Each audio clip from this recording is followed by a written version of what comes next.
आज भाजपा का 42वां स्थापना दिवस है।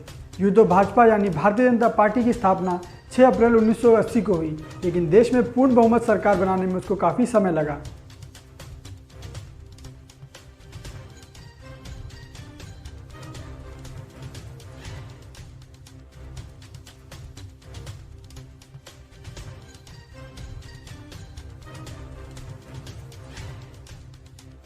सत्तारूढ़ पार्टी ने 1951 से लेकर 1980 तक भारतीय जनसंघ और जनता पार्टी के रूप में भी अपने सफ़र को पूरा किया था।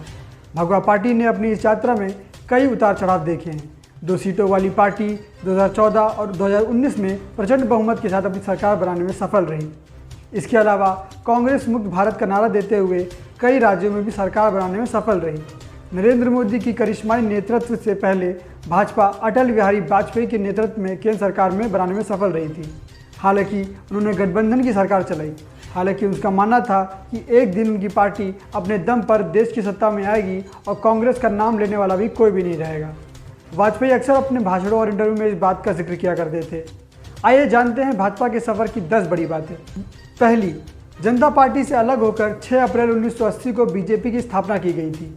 भगवा पार्टी ने अपनी विचारधारा में हिंदुत्व को अहम स्थान दिया और राम मंदिर आंदोलन की अगुवाई की। वहीं अटल बिहारी वाजपेयी भगवा पार्टी के पहले अध्यक्ष बने थे। दूसरी, भाजपा की विचारधारा जनता पार्टी से अधिक जनसंघ से मेल खाती थी। इसकी स्थापना श्यामा प्रसाद मुखर्जी ने 1951 में की थी।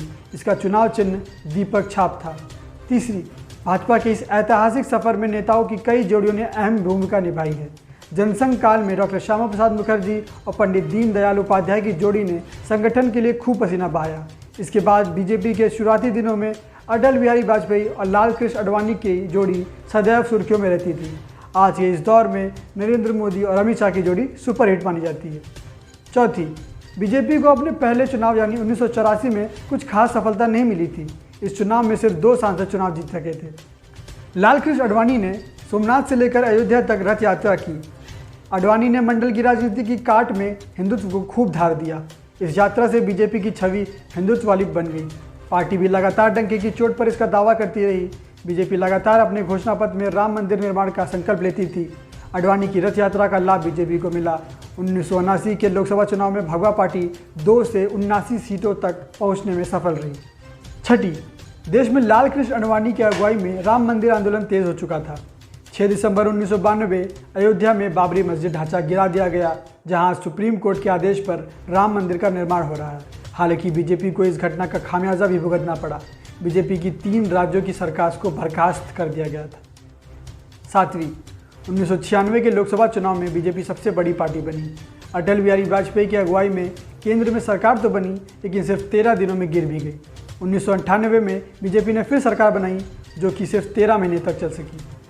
8वीं, 1999 से 2004 तक बीजेपी पहली बार 20 दलों से अधिक के साथ राष्ट्रीय जनतांत्रिक गठबंधन बनाकर सरकार बनाने में सफल रही। 9वीं, 2004 और 2009 के लोकसभा चुनाव में बीजेपी को हार का सामना करना पड़ा। इन दोनों ही चुनाव में लाल कृष्ण आडवाणी पीएम कैंडिडेट बनाए गए, लेकिन भगवा पार्टी को सफलता नहीं मिली। 10वीं, 2014 में नरेंद्र मोदी को बीजेपी की तरफ से प्रधानमंत्री पद का उम्मीदवार बनाया गया। यहाँ से बीजेपी के एक नए युग की शुरुआत होती है। भाजपा पहली बार केंद्र में पूर्ण बहुमत की सरकार बनाने में सफल रही। यह सिलसिला 2019 में भी चला।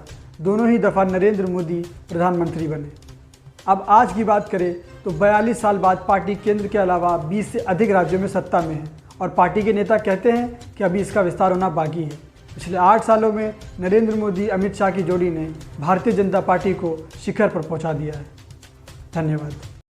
देश विदेश और आपके शहर से जुड़ी हर ताज़ा तरीन खबर को जानने के लिए अभी हमारे YouTube चैनल को सब्सक्राइब करें और बेल आइकन दबाना ना भूलें। धन्यवाद।